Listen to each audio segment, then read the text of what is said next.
1 Corinthians chapter 13. We are picking up in verse 4. Big picture of where we are. The larger section began in chapter 12.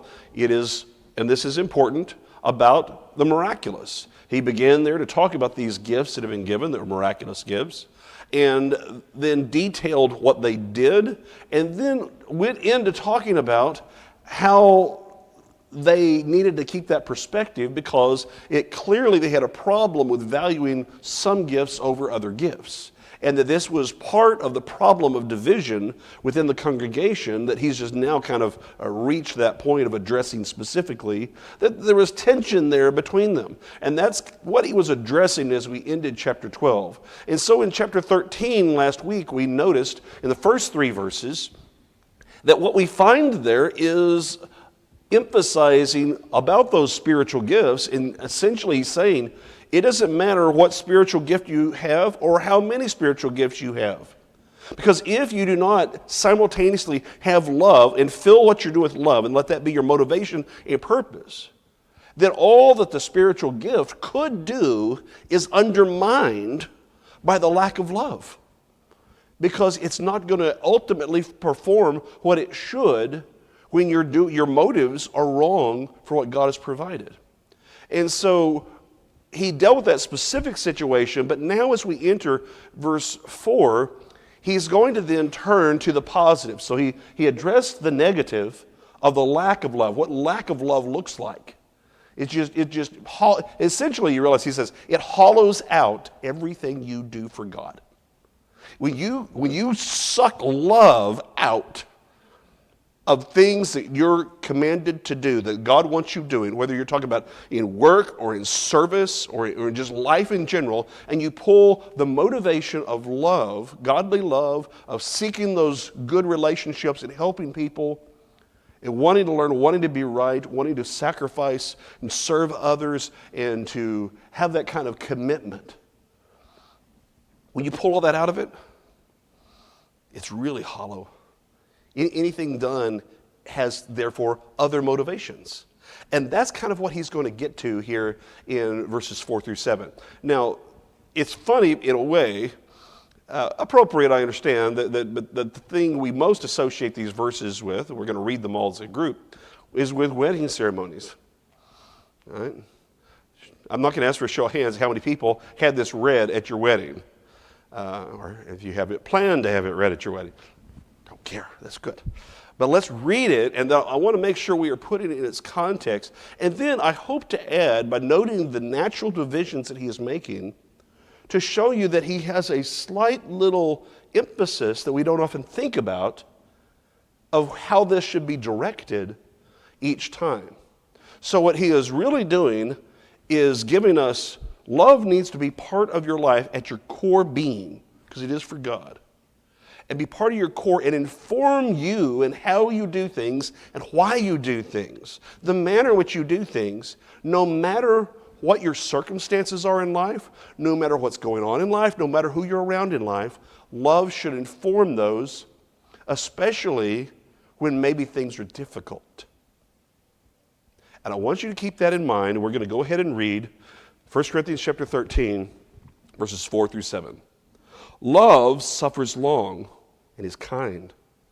Love does not envy. Love does not parade itself. It's not puffed up. Does not behave rudely. Does not seek its own. Is not provoked. Thinks no evil.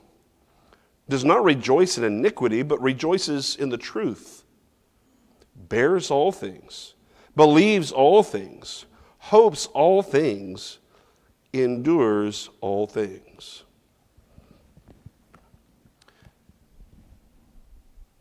The first thing, and I've already alluded to it, is we have to understand what this love is. And he's described it. This is not a definition. It's a lengthy description to make sure that we can put love in motion. But from this, we need to think about what do we mean by love? We did this when we were in 1 John, because it deals so much with love.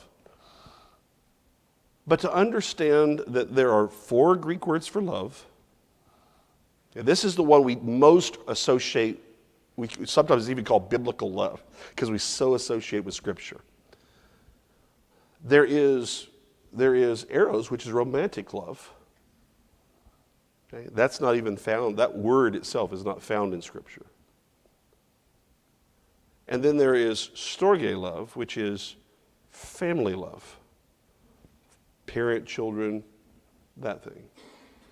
Then there's brotherly love, philia, which is what we call a typical relationship, both between family members as far as your actual siblings, but also just the idea of that you do things and by virtue of doing that, you share that in common, and that's a strong relationship and bond.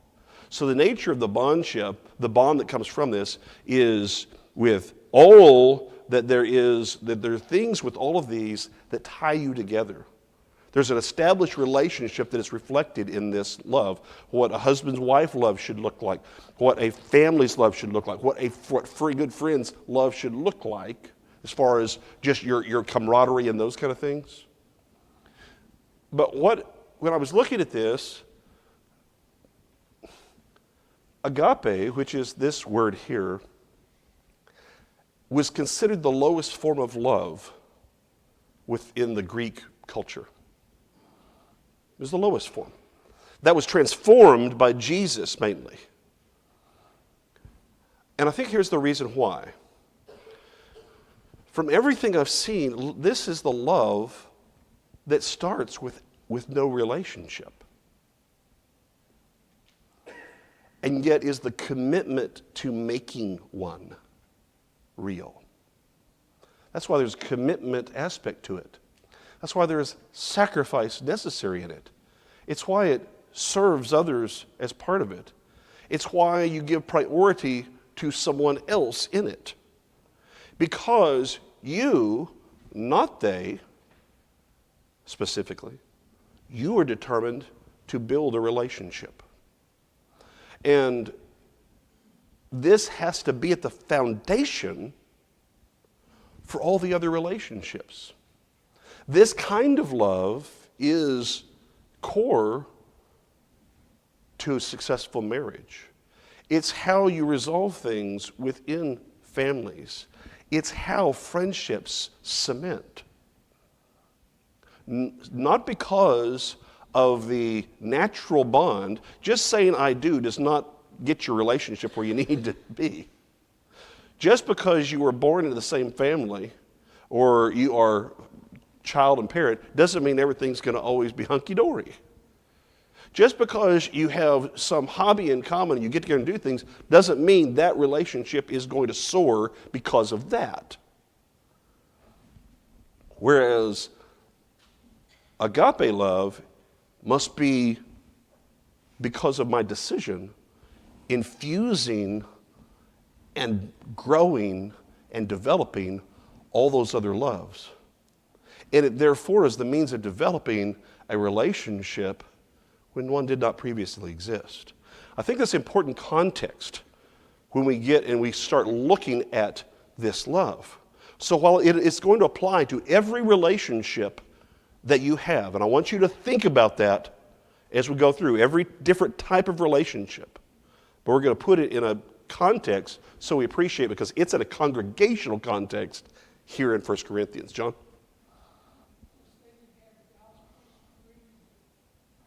Much of Jesus' teaching on the Sermon on the Mount were about relationships between you and that next person. Yes. And this is kind of a building out of that. John's talking about how Jesus taught so much about this, both in, especially I think about, what he taught with relationship to others in chapter 5, relationship to God in chapter 6, and then relationship more in truth probably in chapter 7. But you see a similar emphasis in Luke 6 in the Sermon on the Plain, but yes. So now let's take a look, and we'll look at how this then applies with each description that's given. And I do believe that there are kind of slight categories you get that he creates as he moves through this. And the first thing is and there's miraculous is at the background, so don't lose sight of that. He's talking about what the miracles can't do that love has to be there to do. Miracles were used to communicate the message. But love is what lives the message. It's what gives it life. reality because it's me. This is the real, it's heart. And that's important when you look at this because, and I want you to think about in the midst of conflict. I'm going to add these kind of things in to help you kind of understand the words here. Because when you say love suffers long, what do you usually think about? You suffer long. What? Say it again. Patient, good. This word's sometimes translated that way. There's more than one word for patience, though. That's one of the problems. What are we being patient with? Persecution, maybe. Okay, good. You see, there are one word, and we're going to get to this one later on. He's going to cover both. Because he's going to, and maybe I'm giving a little bit away. He starts with suffers long. He ends with endures all things, and both those words are translated patience in the Bible sometimes. The first we're dealing with is dealing with people. The last with kind of a situation because of the nature of the word. So he's starting and saying, okay, there's conflict. So you've got conflict with somebody else, some other person. There's conflict there. What's your right way to approach that person and to deal with that person? Suffer long. Well, what does that mean, suffer long? Be patient with them. Well, I like to add this idea onto it. It's patient restraint. It's the idea of realizing there are things you could do and say that you don't. Love holds you back. It keeps you from adding negative things into the relationship, into the situation unnecessarily.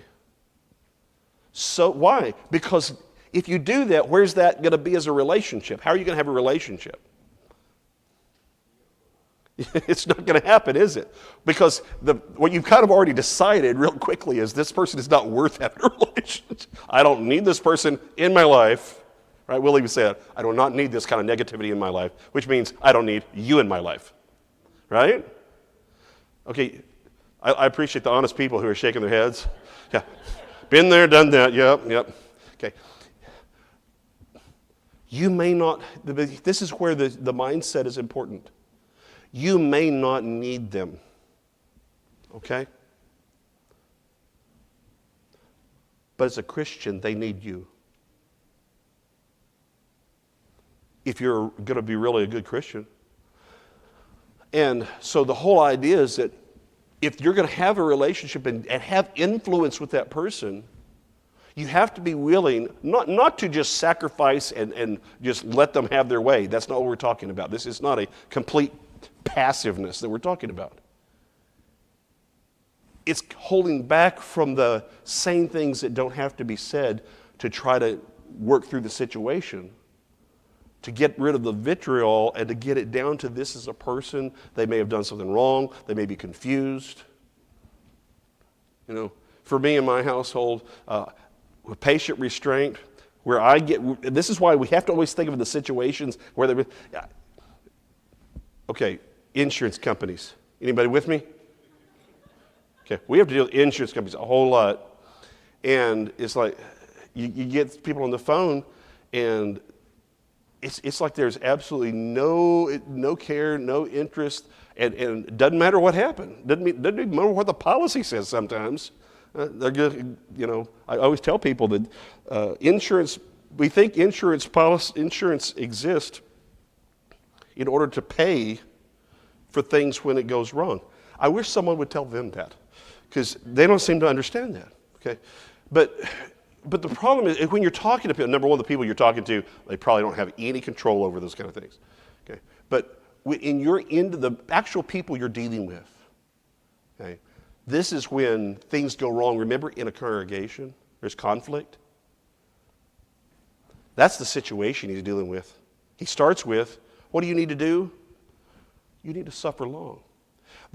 It's a compound word that essentially means, though I'm playing with it a little bit, long fused.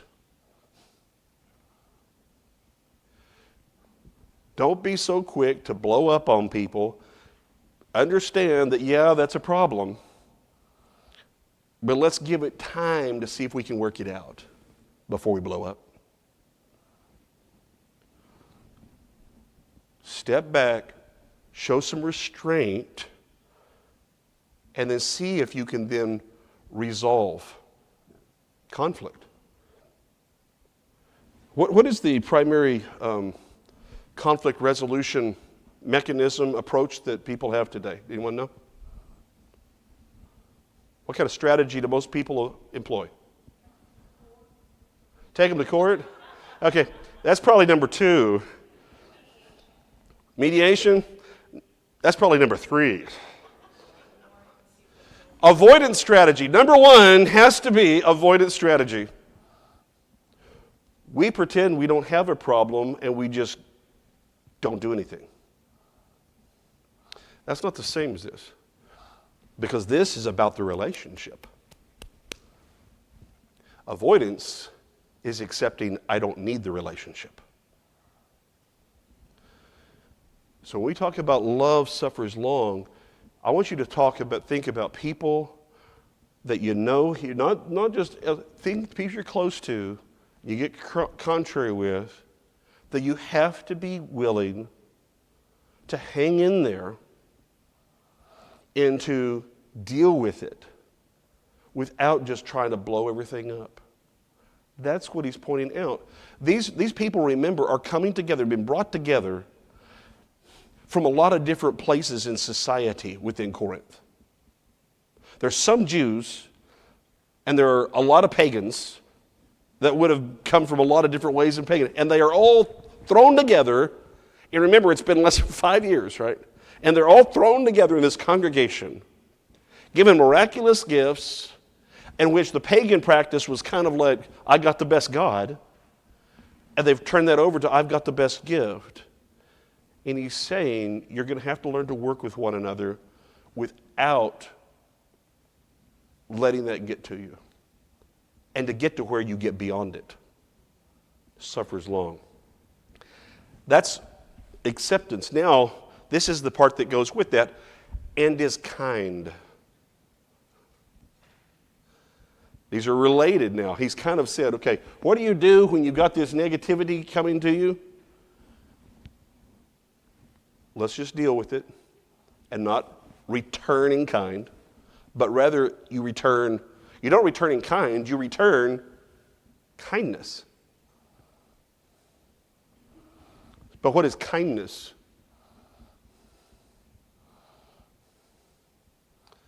Are you a kind person?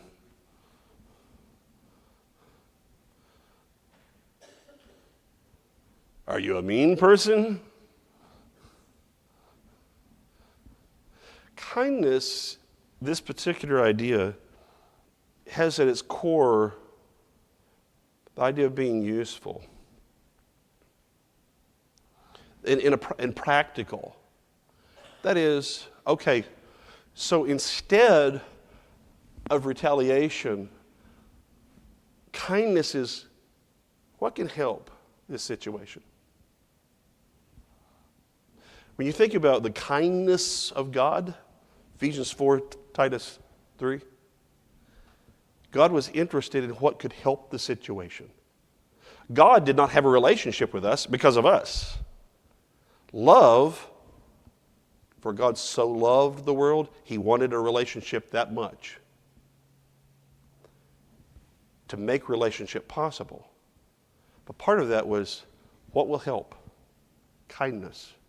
So how much do we do when there's a problem with people? Do we try to figure out what can help this so that we can just get everything back to where it needs to be? Rather than, how can I get back at them? It's easy to let that, because the negativity fuels that a bad part of us, and this is what we can try to figure out, instead of, how can I kind of help? There's something going on here, and I need to help. That's what love does. If we're committed to the relationship, or either maintaining it, or creating it, or recreating it. You have to have a commitment to hold back the negative, retaliation, all these things, and put forward practical things that would solve and resolve where the conflict is. Kindness. It includes just simply, I'm going to do the right thing toward them, things that maybe they need, and I'm not going to let this keep me from demonstrating to them who I am in a positive way. So kindness can go forth in that way to say, we're going to be practical and we're just going to try to think it through. Next. It shifts a little bit because he says, love does not envy. Now, you have to watch it sometimes in translations because this word is, maybe jealousy might be better, but literally it is the idea of love does not burn with zeal, but with a negative connotation. That's why it's jealousy or envy. What does that mean? The core idea of zeal in that is enthusiasm, is that you get emotional about. In this case, though, contextually, it's about what's going on with the other person. So, if we think of it that way, that means that things are going well for somebody. Does that get to me? Am I somehow incapable of having joy? But rather I want to try to figure out, that's not right, I should have that, or why can't anybody see what I'm doing? Those kind of emotions. Yes. Okay. Tracy says, especially if they have the gift you want. Right? So now she's already got this to congregational context, which is good. There were people, remember, that they weren't content, eye or ear, they wanted the other. And specifically we look at it seems like they wanted the gifts that were such as speaking in tongues and that kind of thing. The most prominent gifts. Things that put you up in front. And you say, I want that. And so you get all, bent out of shape because you didn't get what you wanted and somebody else did. Now that in today's world, that can be a lot of things, but I want you to think about it in the church. It could be in a, could that happen in family? Could that happen in a family? Yeah, it can.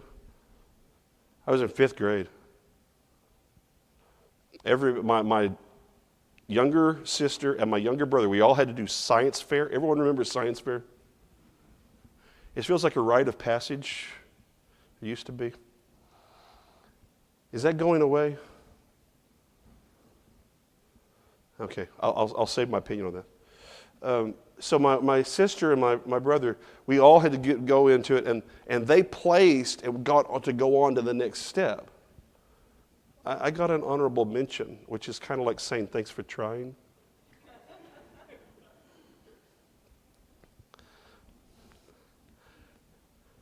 I didn't like science fair. Funny thing, when you're 10 and you didn't want to do the project in the first place, it still irritates you when your younger brother and your younger sister got recognized. You're like, what? Well, you should have tried harder. Okay? But sometimes we have that same kind of problem of seeing other people, about what's going on, and why does he get all the attention, or why is she getting this? Well, as a reflection as a brother or sister in Christ about that's what they've been working on. That's what they've been doing. Or that maybe they naturally have that ability. And that does not make them better than you. Why can't you be happy for what they've done? Okay? And so this is why that situation, if you love, you don't get upset at someone else's good fortune or success. You ought to be glad for it, especially in the church, because guess what? All that means, if they were doing this by miraculous gifts, that was serving the Lord's purpose. Why would I be upset if someone else is doing great work and serving the Lord's purpose?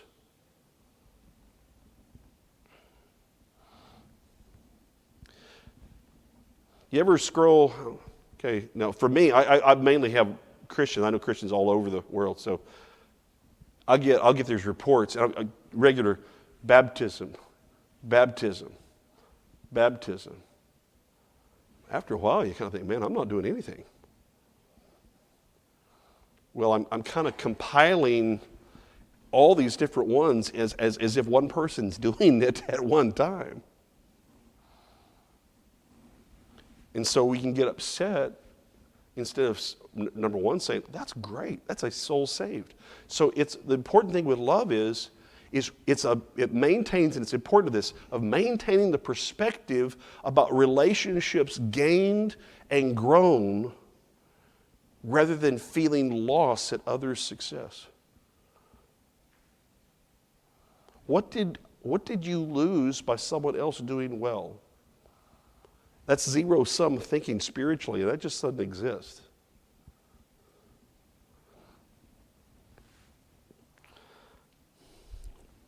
Related to this, because this is how you're looking at others, things going well, right? What else could happen? Well, what if it's you? Or you want it to be you? Love, it says, does not parade itself. Love does not parade itself. Number one, what do we mean by parade? That's a pretty good translation. But what do we mean by, how do you parade yourself personally, and for what end? When someone parades themselves, what are they trying to accomplish by it? That's important to understand what he's talking about here. Okay, attention. Brag a little bit. Yeah, we're going to get a little bit to bragging too in the next one. We have to make some distinction, which is kind of hard here because they're very closely related. What else we got with this? You're patting yourself on the back. You're wanting people to see you. Okay? And it's about self-promotion, isn't it? I'm going to get myself out there. I'm going to throw myself a parade so that everybody else can get my attention. So now think about what's happened. You've got the person who is envious because they don't have a particular gift. Now, what if you do have the gift? And now, boom, okay. We're going to make a big show out of the gift I have. I'm going to make a big deal and try to draw attention to me because of a gift that I've got. You see how that kind of, this is good things having problems because of the wrong attitude. You taking something that is the right thing and making it a bad thing because your attitude's wrong and you don't have love in it. You haven't infused love into this kind of situation. So now I've got to make sure that I'm seen.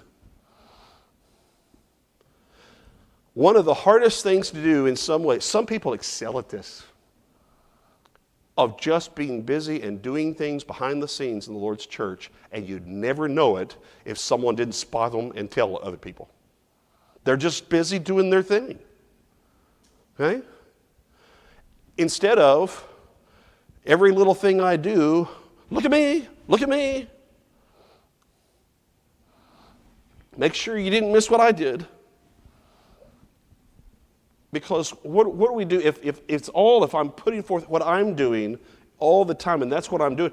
Where's the love in terms of the relationship? What does that say your job is, that I'm implying your job is in our relationship? Your job in this relationship is to tell me how great I am. Give me attention appropriately. Tell me how great I am and to celebrate me. That itself is not a very healthy relationship, now is it? When that's what we're going into it, like it's like everybody needs their own personal sidekick. No, that's not how this works. Okay, so instead, it needs to be where you can have, where you're in proper love, you're celebrating the other more. Because you're other focused, because you're focused on the relationship, and the relationship matters more than you, so that you are focused on making that relationship work, which is why you celebrate the other. Regardless of what your contribution may be as far as outside people say, well, you did this, and you don't count all that up. The thing that matters is the other person is contributing, and that means something. And that's what love does. Instead of, give me credit all the time. Why? Because that means I'm just sucking all the energy out of the room from me, and I've made it about me. A relationship built upon one person is a bad relationship, by definition. Now, the next is highly related to it, and I don't think you can improve on this, is not puffed up. All right. So, what does it mean? I mean, this is very literal what he's saying here, is not puffed up. So it's the idea, just, you're going to go out and we'd say don't get the big head, right? Puffed up. Well, what is the point of that? And how does it differ from the parade itself? Parade itself, you're just simply announcing to everybody and trying to get attention so that you're kind of trying to build up what you're doing as if it's great when you maybe you know it's not thought of that way. But this one is maybe you've contributed a lot.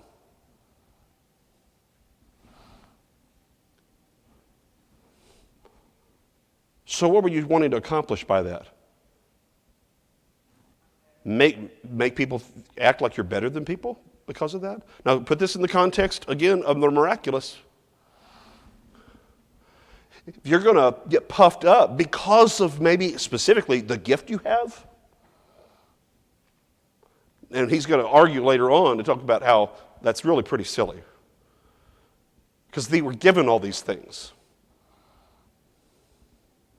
And so we've already talked about that quite a bit, about how we need to realize even whether they were given it directly in a miraculous way versus what we've been given providentially, the gifts as far as talents that we may have and what we can do, even when we work on them, that still at its core was something that our effort in it still is intermixed with how much ability we were given without doing anything.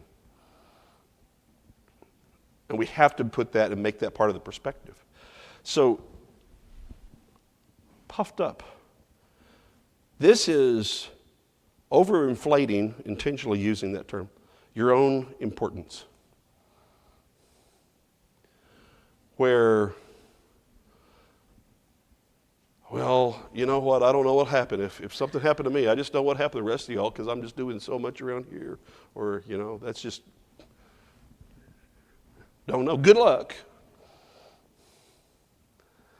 And it's that sense of trying to build up so that this is why people will go in so much into reputation building instead of character building.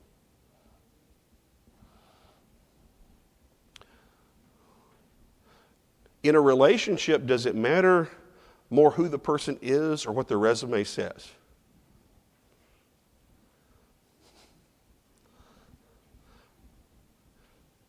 Okay, I'll put this another way. Y'all don't want to have to comment, I understand. But have y'all know the person that have a great resume and no one wants to work with them?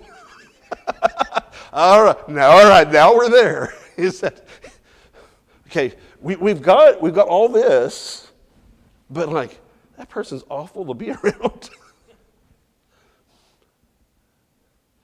or the person who is wanting, you're working on a team together and everyone has to pull together, and there's always that one person that wants to try to grab the credit when there's the report. I'm glad none of y'all have to deal with this in real life. But see, all of these things can happen in the church too. And we have to make sure that we're realizing in the circumstance. Notice what he has covered just in this verse. He's dealt with situations where things are not going well and where things are going pretty well from one person's perspective. And that in both situations, it is love that keeps that and that kind of, you'd say, balances everything out and makes the relationship work, regardless of which side you're on in that. Verse 5, does not behave rudely. Okay. Now, we've now shifted, because he's been on the negatives of it, but when you look at this, we're in a series of negatives of what you don't do. This one's a little bit harder in ways, because someone have a different translation for that? Unbecoming. Unbecoming. Don't behave in an unbecoming manner. That used to be a way we'd say it. Now it's rudely. What else? Unseemly. Well, different people today have views of what is unseemly, what is rude, and what is unbecoming, right? That's part of the problem. And, I always tell people is that for different examples of, anybody here ever driven in Boston traffic? Okay? Right? Notorious, right? I've driven it a couple of different times, downtown, 5 o'clock, well, actually, morning traffic, evening traffic, both. Why? Because I'm not that bright. And my favorite thing was going through when we come out of the Logan, when you fly into Logan, which I do not recommend. See next story. Fly into Logan and you get out and you have to go through the Ted Williams tunnel, right? You know what I'm talking about, right? And the brilliant people who took all these lanes, 4 lanes down to 2 in no time, and said, this is a good idea. I think they built 820. Okay, so you take that, and they're going to take it all in this tunnel. It's the only time in my life that I was given, say, a particular hand gesture for using my blinker. Different people have different interpretations of what is rude, unseemly, and unbecoming. Right? Why do I use that as an example? Because there is a societal aspect to this. Is which should cause shame. That's the core meaning behind all this. And so part of this is you don't act below cultural standards. It's a cultural word. And this has them, what it ends up implying in certain things is, remember he's already dealt with that in chapter 11 with the covering of the hair. He's dealt with it in chapter 9 a little bit about how he would behave and why he would adapt his behavior to when he was around Greeks versus being around Jews. It's now caught up in this idea of not being rude. If you ever do much traveling outside of your own area, is that you don't go out of the way to offend. And think about chapter 8, which he dealt with the problem of the idols and eating things offered to idols. You should never go out of your way to create a problem for somebody that you know that they just have a problem with. Don't go out of your way. That's rude. Someone just doesn't like that, and you say, I'm going to get them. That's kind of the idea here. It's a little broader than that, but I think sometimes we don't know how to apply this. Go ahead, David.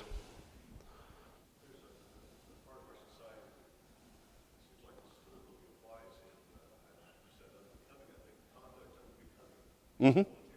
Yes.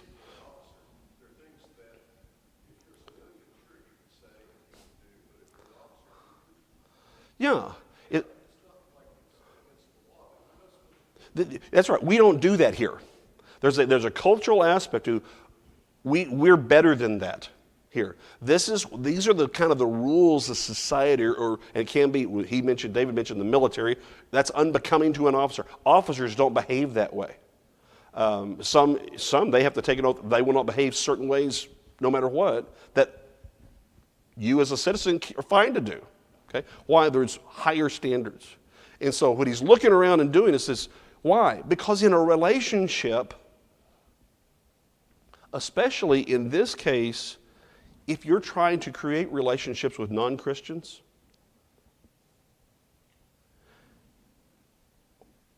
why do we think that we can go just do stuff knowingly that creates a problem or makes them not like us? And we think that's a good way to start off a relationship.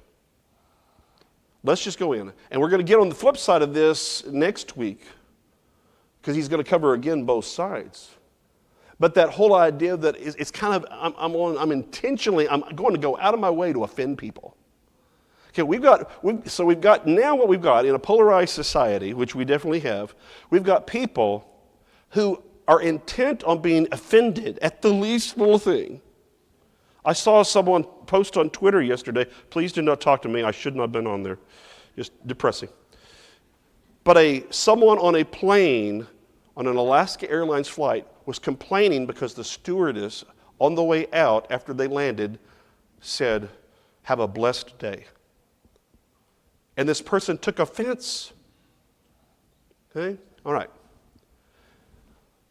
On the flip side of that is now, every time you see her, have a blessed day, have a blessed day, have a blessed day, have a blessed day. Okay? There's no reason to do that except to tweak them all the time. Okay? Not a good way if you want to be that person's friend.